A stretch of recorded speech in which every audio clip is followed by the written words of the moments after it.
From CNN, Hong Kong and London, welcome back. You're watching World Business Today.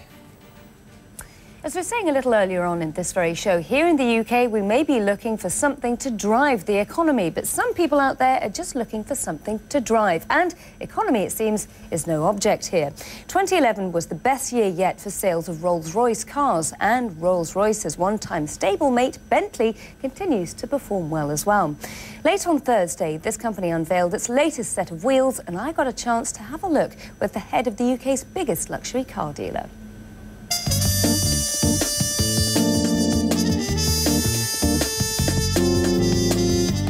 Nothing epitomises British luxury quite like some of the famous British automobiles. Take, for instance, this Bentley. H.R. Owen is the largest retailer of these kind of vehicles in the United Kingdom. And to mark its 80th birthday, well, the company is responsible for launching this. It's Bentley's latest addition to its lineup. Now, to talk me through what it's like launching a vehicle like this onto the open road, so to speak, is Joe Doyle, who's the chief executive of H.R. Owen. So how much does this vehicle cost? So it retails at about £123,000. That's about $180,000. The whole feature behind the vehicle is it's running on a V8 engine now. It's got an 8-speed automatic gearbox. But it is more environmentally friendly than some high-performance vehicles. It does. One of the key features of this over the existing model is that it's 40% more economical. So this vehicle here will drive 500 miles on one tank. Impressive. Now, when we talk about the Eurozone, which is obviously in the forefront of everybody's minds, are you concerned that we may see sales slip for vehicles like this outside of the UK? I think certainly in Europe it's going to be very difficult this year. I can see North America continuing to grow, and indeed Asia. For the UK, we're still confident that we can grow, but we are working harder to ensure that happens. And what about emerging markets and people coming to the UK and buying these vehicles? Is that making up for the shortfall here? I wouldn't say there's a shortfall in our sales, because our sales are up for 2010 and 2011. But what it does do is it helps add to that new customer base, people who are domiciled here in the UK and have properties but may have originated from Asia. But it's not just Bentley that's been benefiting from increased demand for motors made for the mega rich. Rolls-Royce has seen its sales be just as strong.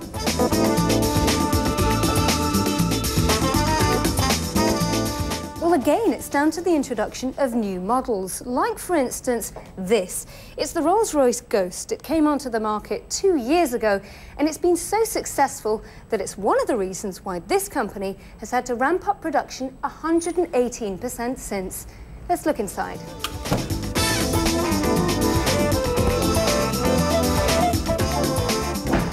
This particular vehicle is a special favourite for the so-called owner-driver market. To the average person, that's probably somebody who's given the chauffeur the day off. Jokes aside, the price tag of cars like this is no laughing matter. This one alone is worth some $400,000. And that's probably one of the reasons why this is the last time I'm going to get to sit in the driver's seat of a luxury British vehicle like this. But hey, a girl can dream, can't she?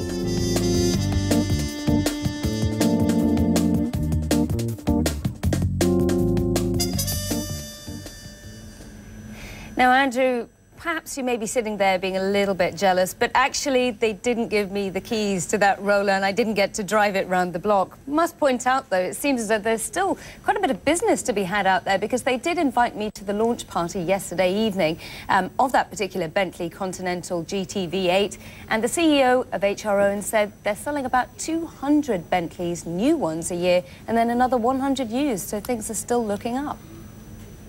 Yeah, you sort of get the impression, don't you? If you can afford a Bentley, little things like recessions don't really cramp your style too much, do they? The rich, I guess, really are different, Nina. Very disappointed that you didn't get to take a bit of a spin around the block. I was watching you sitting in that car thinking, I would love to have a go at that. Maybe in another life, though. Here in Hong Kong, by the way, as elsewhere, a roller is pretty much the ultimate status symbol. In fact, would you believe there are more Rolls-Royces per capita here than in any other city in the world, and that's actually according to Rolls-Royce itself. And as economic growth adds to the ranks of the wealthy in China, millionaires there are increasingly keen to flaunt their riches on the road. A $1.2 million Rolls-Royce Year of the Dragon Special Edition Phantom sold out in China get this, even before it made it to the showroom. Amazing, Nina. I'd have to say that the Peninsula Hotel here in Hong Kong has got this great reputation of buying rollers sort of job lots. It bought 14 a few years ago, the big long wheelbase Phantoms, to get its people around. So there's still a bit of demand for the car here. Yeah, and then we should also point out something else that's quite interesting that's just hit the news today. Andrew, in the luxury car space, Ferrari, for instance, has been hampered in its efforts to launch its new Formula One car in Maranello in Italy, largely because of the snow. So it seems as though people are still very much interested in these luxury cars, but for the moment, those launches, a bit touch and go. Now, let's go to a big story in the United States.